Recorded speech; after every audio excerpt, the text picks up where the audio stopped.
Now, to take us from the strategy and mechanics of moving packages to those coveted goods inside those packages, our next panel will focus on fashion, which transcends borders and is a cultural force for social change.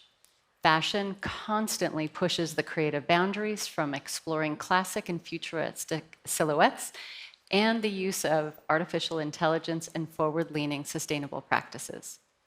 Our panel features the uncommon leadership of one of the world's most iconic brands in conversation with the founder of the first brand resale program, which now includes more than 150 global brands.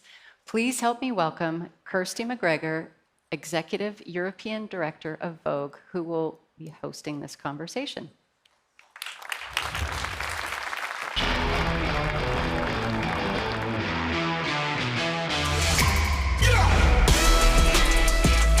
Paolo Zannoni is a force of nature. He is the executive director, chairman of the board of Prada.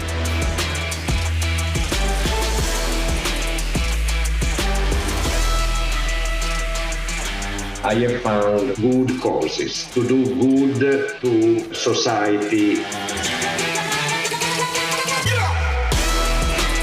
The best thing we could do in the supply chain is to get more use out of the things we've already made.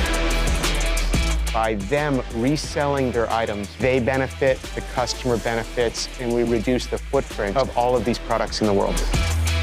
If we really care about the future of society, we better use everything that business is capable of.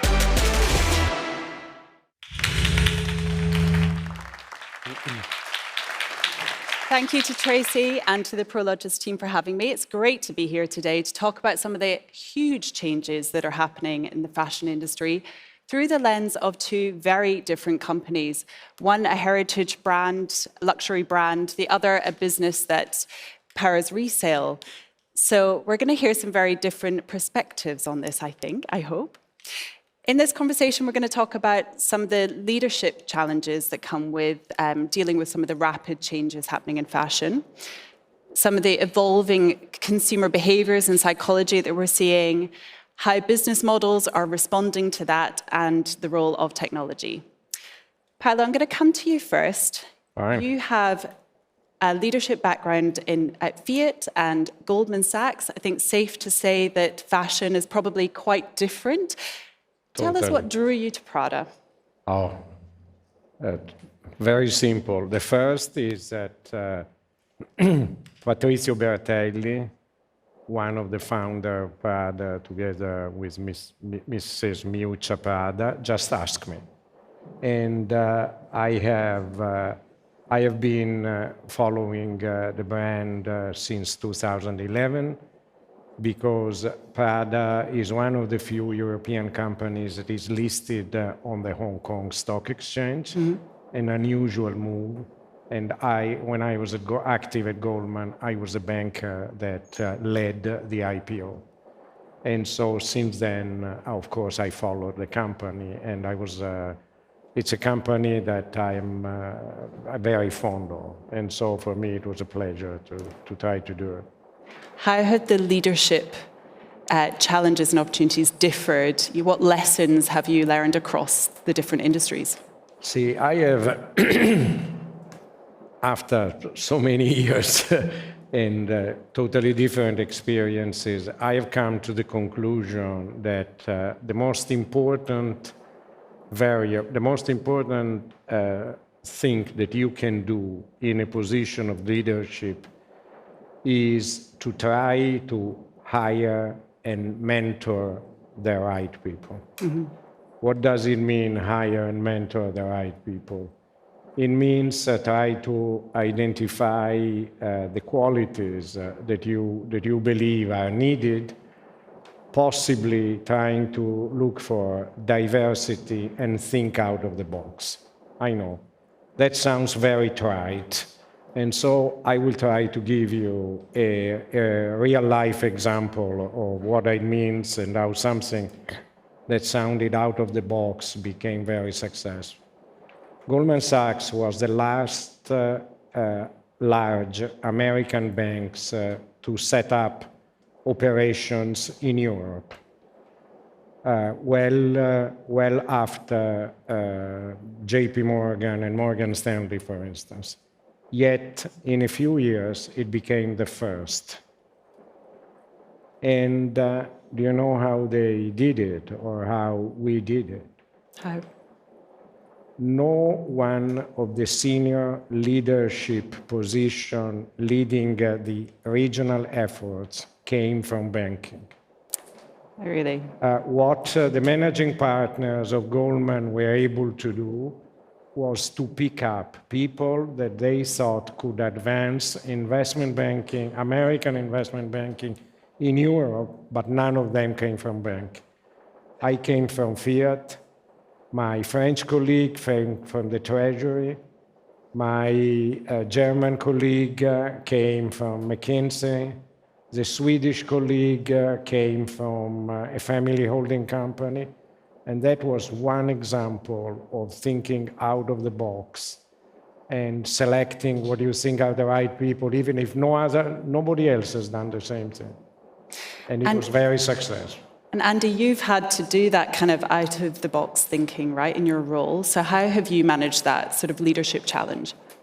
Well, absolutely, and I'll speak from the point of view of a newer company, but I think the trends we all see are similar, even if they're not a company.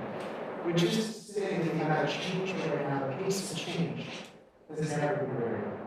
And so we spend a lot of time holding on to a long-term point of view about where the world will be, conviction, but then allowing the movement to get there to change as we have new information. So an example for Trove, for resale technology, we knew that a central part of our model was brands had to resale.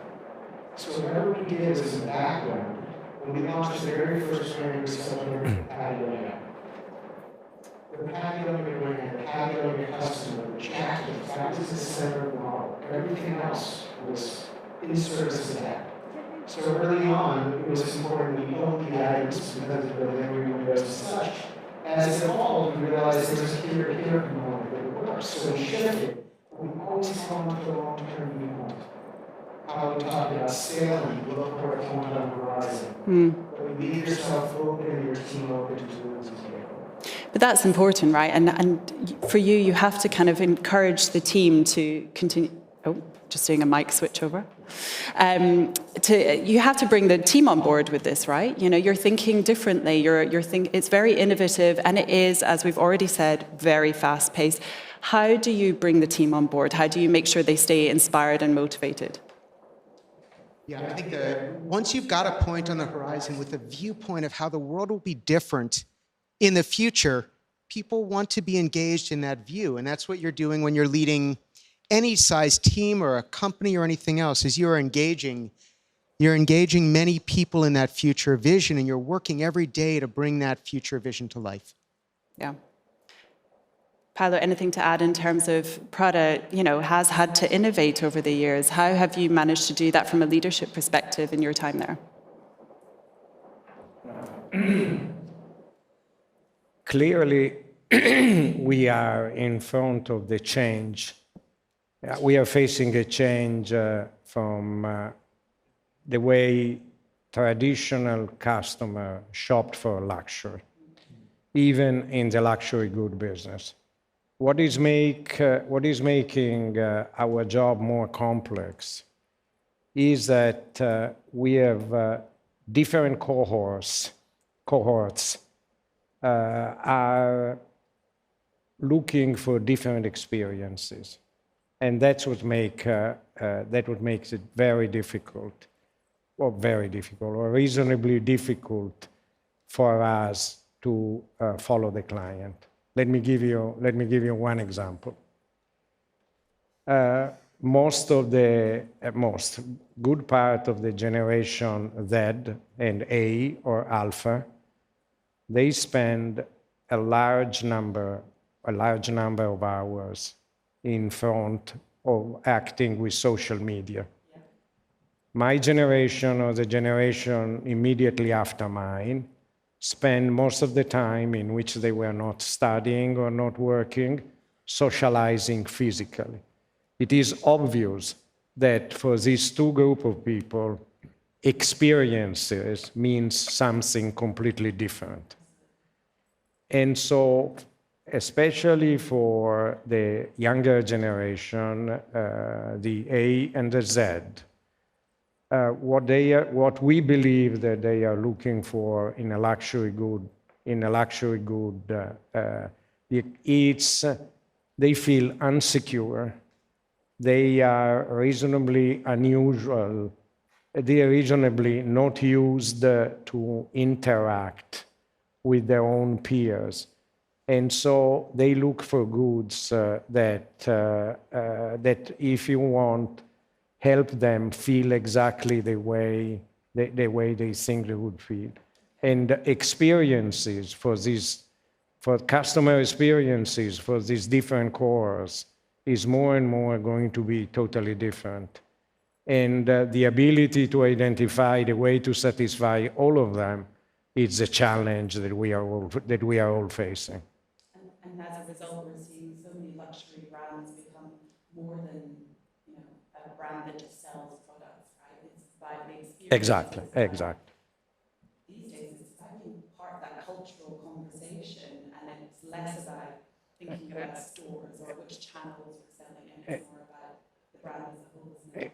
And you're nodding to hear your take on it. And then I'd like to hear about what you think, what the shifts have been in terms of consumer attitudes when it comes to resale and specifically. Sure. Anybody who is close to a 15 to 25-year-old, and you talk about where you want to shop, the answer right now is thrifting. And it's, across the board, sustainability might be third. The number one reason is that people appreciate aspirational brands in the story and what that quality and timelessness represents. And so no matter what you are buying, the ability to get more for your money, the value by finding something that you can aspire to, is shifting the way that consumers shop. And what we're seeing, especially in younger customers, is that there's an idea that not just when they buy the item, but what they can get when they're done with the item, what money they can get back. And if you think about the integration of that, anybody who's bought an Apple iPhone that looks at the trade-in for your past Apple iPhone, you know when you're buying the new one, you'll be able to trade the new one in too. When you look at the service centers and stores, the brands that we aspire to stand for that service and that relationship. And so brands can right now start to see what their brand is worth in the future by understanding Rolex is worth 20% more than you bought it for now. Petit Philippe is worth 40% more than you bought it for now. That is a measure, a market-based measure of the brand equity. And going forward in a world where we have access to so many things, that will be the distinguisher from what elevates a brand to a brand getting lost in the fray. Yeah, I totally agree with him. But I was going to point out one thing, though, that, and I go back to what I said before, that being aspirational to two different consumers belonging these two different age groups that I mentioned means totally different things. For instance, being aspirational for someone that like myself lived among peers, confronting physically and socially all the time, might mean I want what that person is wearing. Being aspirational for someone that spent 4 or 5 hours in front of social media might mean completely, totally different, a totally different thing. And that's really the challenge, to decide what aspirational is for this totally different group of consumers. It's interesting, isn't it? Because it's still ultimately all social, though. We're still influenced by what we see around us. The way you get your aspiration and what you aspire to is different. Andy, I wanted to come back and pick up on your point. You talked about sustainability as the third element that's considered. So for you, you have a burgeoning resale business. Is it not about ultimately getting us to a point of a more sustainable fashion industry? What are the sort of drivers for you, and what are you seeing in terms of the consumer motivation? Absolutely. Getting more use out of the things we've made is a way to get to one of the few versions of a future that make any sense for textiles, apparel, and fashion. But I don't believe that that needs to be the prime motivation. In other words, the motivation from a brand as a business will be to have more value in the brand, sell more of their products. When we get more use out of an Arc'teryx jacket and someone buys a pre-owned jacket or a pre-loved jacket, that means they're probably not buying a different jacket from another brand. So the brands that hold on to the equity that people value, they aspire to, are able to gain more market share. And that competitive drive for those brands to make more use of their brand is what I think will carry us to a more sustainable future. Paolo, how do you see Prada's business model evolving as we talk about these different consumer expectations that are coming through, and the newer generation in particular? Again, try to be less boring. I will give you 2 examples, okay? The first example is probably Prada, the big break that Prada got was in 1984, when Miuccia Prada decided to make of nylon that until then had been identified with products that were cheap, undifferentiated, totally mass market, a new material for a luxury good item, and she designed the small backpack that was made of nylon with leather profiles and an inverted triangle. And nylon, out of that, nylon became luxury good from being mass market consumer material.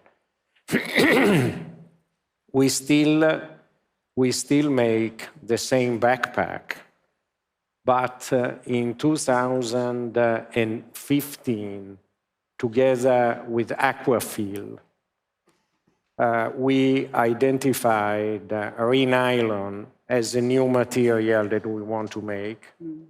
Aquafil is making a type of nylon that is continuously recycled. It never disappeared, and it's recycled again, and again. And the new backpack, which is having a good degree of success, is the old idea used to a more sustainable material. Something similar we have done with jewelry. Prada has never made jewelry until 2 years ago. And now Miuccia Prada and her group of designers are designing new jewelry that are very linear, very lean. And one of the characteristics of this jewelry is that it's totally recycled gold, but not only. The real experience that the customer is having is that if you take your mobile and if you connect your mobile with the jewelry, let's say the bracelet, you see a description exactly of the kind of gold that is inside and where it comes from. And most of it comes from semiconductors. Tons and tons and tons of semiconductors that have been melted and for which gold has been taken out and made into a brace.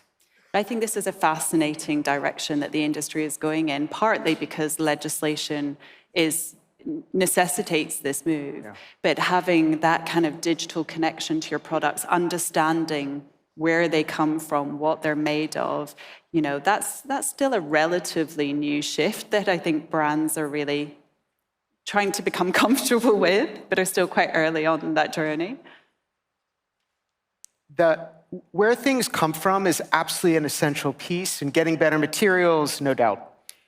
Right now, we've got enough clothing on the planet right this minute to dress the next 6 generations of humans.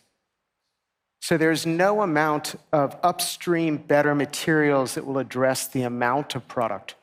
And I think that's why the ability to have premium items get second and third sales as brands compete to do that stops other items from being bought. And no one is going to make items that aren't selling. And so in the end, that transition is an essential piece, which is the circular economy. What I like about what's happening right now is I don't believe brands are doing that only for sustainability. I think brands are doing it and have to do it to protect the brands so they can tell their own story for relevance. And that's what will propel a future that makes a lot more sense. You mentioned Rolex. It's a great example. Prada is another example of a brand, a luxury brand that is rooted in beautiful, fine materials, craftsmanship. You know, you're selling us a great story, and you can see why then it would have a great resale value, right? But actually, what you're talking about is a much bigger problem. People's wardrobes aren't just, sadly, full of Prada as much as we'd like them to be.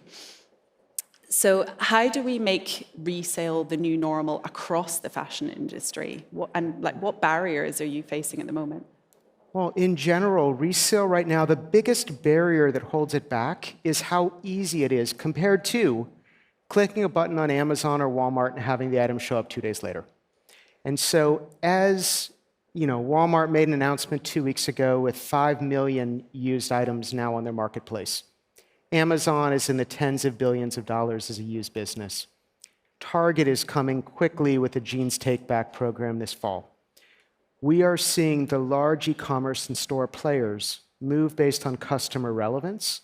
And as that happens, and you can find a Carhartt item used right next to a used one from Carhartt, many people will choose the second purchase of a Carhartt item. And so as that happens, the question will really be for brands about the supply. The demand is there. And as it gets easier for all of us, we will choose those options and we'll move that forward. The question for brands in competing is, how will they change the relationship with customers as they own their own story to be able to get their own product back so that they get to control the narrative for their brand, tell their own story, or as a retailer, keep the customer in their store on their property as opposed to going somewhere else. Rolex is able to do that based on having their own program. Rolex was a very popular used watch before Rolex owned the program. The only difference was that Rolex wasn't benefiting, eBay was benefiting. And Rolex is the one who's designed that piece, and they deserve to sell that item the second and third time. That's their brand. Paolo, anything you could add from your perspective? Do you think that's true? Is that the way we're moving? We are studying it. We haven't made moves on resale yet. Possibly in the future? Possibly in the future, but it's as Rolex teaching, you mentioned Rolex, as Rolex is teaching all of us is that you have to plan it. It's a move that you have to plan it very, very, very carefully. And since we are talking about Rolex, what I loved about Rolex is the way they plan it. First, limiting supply in order to increase the value of the used watch. Then deciding to offer themselves used watch that are guaranteed by Rolex. And then again, integrating down, buying Boucherer to be able to do it on a larger scale. That's a change in what Rolex has done that has been sought for years, executed exceedingly well for years, one step after the other. To be able to do that takes a lot of thinking, a lot of planning, and exceedingly good execution. it's not things that are not easy to find in the same group. None of these changes happen overnight, right, which you can attest to, Andy, I'm sure. We're running out of time, so I'd like to wrap up by asking for your kind of final thoughts, but if I could guide you towards maybe talking about the role of technology in your businesses, because I'm keen to kind of cover that off. So looking ahead at 2025, the big kind of challenges, opportunities facing your businesses with an eye to technology, what would you say they are? Easy. One is being on top of the changes that I mentioned before, but there is another one at which usually luxury good consumer don't think. I think that the recent set of crises, of geopolitical crises that we have, are going to have an impact also on the luxury good consumer. Mm-hmm. And we have to try to be, I won't say on top of it, but we have to try to be alert and to be able to interpret it. For instance, we are seeing changes in the Chinese consumer that are not simply driven by the fact that the disposable income is lower than it was. There are changes in the Chinese consumer and in the government policy toward society and consumption and what they want the Chinese people to aspire to and to buy that are totally different from what is done in the West and that are going to have a short-term impact on the luxury good business. So that's a big challenge for 2025. Absolutely. Yeah. Andy? There are $2.1 trillion worth of inventory in our closets right now. And those are items made by brands that we know and appreciate. In the last 25 years, it's gotten easier and easier with e-commerce to find things you're looking for. As AI and other things continue to move forward, that only gets easier. So back to the beginning of the panel, the only question on the point in the horizon, I believe, for brands is how they own what they deserve to own, which is the storytelling, their story, and their brand. And so I just think it's, yes, you've got to act in a very deliberate way for the brand, but not acting is increasingly over the next year a bigger risk. Well, hey, I could have spent another hour talking about how AI and technology is going to influence your businesses, but unfortunately we have run out of time, so we'll have to save that for the next event. But thank you so much to both of my panelists for joining me. Thank you.